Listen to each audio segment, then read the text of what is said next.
жайғасыңыздар. Енді мен сіздермен сұхбат алғалы отырмын. Бірінші сұрағым Айдын ханым сізге қояйын деп едім. Сіз мұғалім болдыңыз бұрын. Қазір осы Coral Club'қа қалай келдіңіз?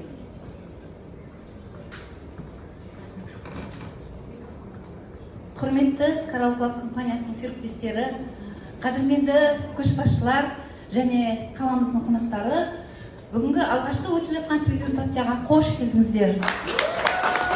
Менің аты-жөнім Қарасаева Айгүл Құлқайырқызы. Жасым 63-те. 40 жыл мектепте ұстаздық қызмет атқардым. Мен тек қана жаңа ұстаз болып қойған жоқпын, шәкірттердің сүйікті ұстазы болумен бірге ұстаздардың ұстазы болдым. Бірнеше жылдар бойына завуч қызметін атқардым. Шәкіртімнің республикалық олимпиададан жүлделі орын алған үшін халық ағарту ісінің үздігі деген атақты алдым.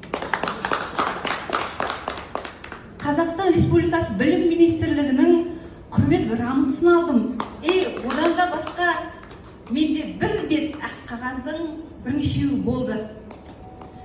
Өзімнің жүрек қалауымен жасаған еңбегімді мен адал атқардым деп есептеймін. Осы ортада шәкірттерім бар. Менің айтпағым, сол жаңағы қаншама атағым болсын, қаншама марапаттарым, мадақтауым болсын, бірақ менің еңбек ақым өзімнің күнделікті тұрмысымды қанағаттандырмады. Ұл үйлендірдім, кредит алдым. Қыз ұзаттым, кредит алдым. Құда шақырдым, кредит алдым. Үй салдым, кредит алдым. Сол кредиттерді төлеймін деп жүрген кезде жасым 60-қа келіп, зейнеткерлік жасқа келгенімді білмей қалдым. Кредит төлеудің қандай нәрсе екендігін көп адам біледі.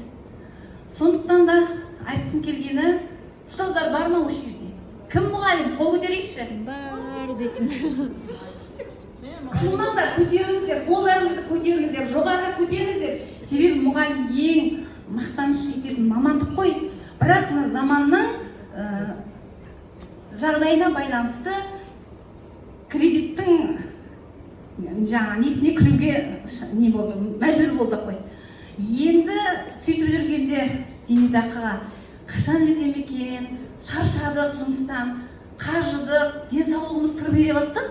Содан кейін не істедік енді? Тездетіп пенсияға жетуге асықтық. Пенсияға жетсек, осы жұмысты тастар едім, қояр едім, демалар едім деп. Сөйтіп армандап жүрген пенсиямызды қолымызға тиді. Менің 40 жылғы еңбегімнің нәтижесі 120 мың теңге пенсиямен бағаланды. Сол пенсияны қолыма тиген кезде мен шок болдым. Себебі жасымыз ұлғайған сайын біз баратын жеріміз көбейеді. Құдағымыз бар, жекжат, жұрағат, той, томалақ, садақа дегеннен ақша жете ме, жетпей ме? Бала шағамыз бар, Аллаға шүкір. Бірақ өзіңдікі болған жақсы ғой.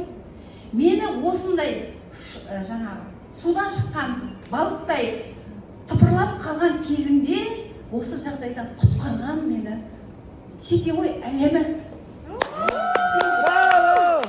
Мен Коралға дейін басқа компанияда жұмыс жасадым. Керемет компанияда болдым. Бірақ ол компанияда мен табыс тапқаныммен менің командам табыс таба алмады. Ол да мені қинады. Сондай бір қиналып жүрген күнімде менің өміріме Coral Club келді. Ол Coral Club'ты әкелген менің өміріме Эленора Исламқызы. Эленораға мен барлық уақытта рахметімді айтамын. Себебі мен Эленорадан ақпарат естіген уақытта мен іздегенімді таптым дедім. Мен шешім шығардым сол жерде. Бұрынғы компаниямнан Coral Club компаниясына ауысуға шешім шығардым. Сіздер де сондай шешімді шығарып келіп отырсыздар осы жерге. Жүрегінде мақсаты бар, арманы бар адам келеді бұл жерге. Бәріңіз де сондай адамсыздар. Сондықтан да мен енді бір мысал айтып кеткім келіп тұр. Бір мұғалімдер көп сөйлейді, айтып беріңіздер, уақыт болсам. Бір жас жігіт бала құлап мертігіп елін ауыртып алады. Содан жаңағы ең ақырында төсекке таңылып бала жүре алмай жатып қалған жігіт ер жетіп бір күні әкесі шешесі қонаққа кетіп қалғанда үйдің есігін біреу қағады. Бала айқайлайды, есік ашық, кіре беріңіз деп. Алыстан келе жатқан жолаушы едім мен, шөлдеп тұр, маған су беріңізші деп. Су түгел мен сізге сүт берер едім, бірақ менің жағдайым қиын. Не болды деп ішке кірген адам өзінің жаңағы қария екен, ақсақал екен. Баланың қасы, жігіттің қасына келіп, не болды дегенде жігіт өзінің барлық жағдайын айтып береді. Сол кезде қария қазір деп далаға шығып кетеді де, даладан бір таяқты ұстап келіп, жігітке ұстатады. Мынау сиқырлы таяқ.